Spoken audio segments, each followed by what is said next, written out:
ಕನ್ನಡ ಮಾಧ್ಯಮದಲ್ಲಿ ವ್ಯಾಸಂಗ ಮಾಡಿದಲ್ಲಿ ರಾಜ್ಯ ಸರ್ಕಾರದ ನೇಮಕಾತಿಯಲ್ಲಿ ಯಾವುದಾದರೂ ಮೀಸಲಾತಿ ಸೌಲಭ್ಯಗಳು ಇದೆಯೇ?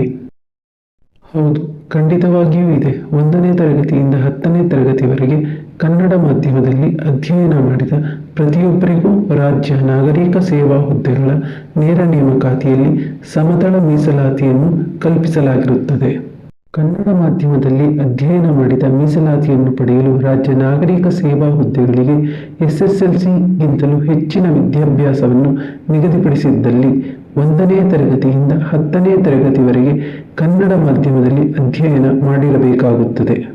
SSLCಗಿಂತಲೂ ಕಡಿಮೆ ವಿದ್ಯಾರ್ಹತೆಯನ್ನು ಹುದ್ದೆಗೆ ನಿಗದಿಪಡಿಸಿದ್ದಲ್ಲಿ ನಿಗದಿಪಡಿಸಿದ ವಿದ್ಯಾರ್ಹತೆವರೆಗೂ ಕನ್ನಡ ಮಾಧ್ಯಮದಲ್ಲಿ ಅಧ್ಯಯನ ಮಾಡಿರಬೇಕಾಗಿರುತ್ತದೆ.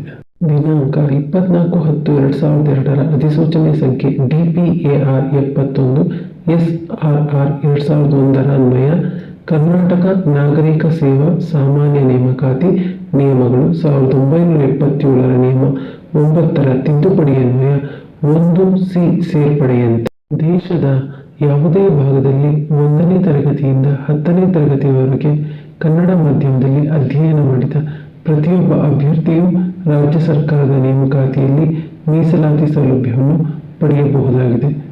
ಧನ್ಯವಾದಗಳು.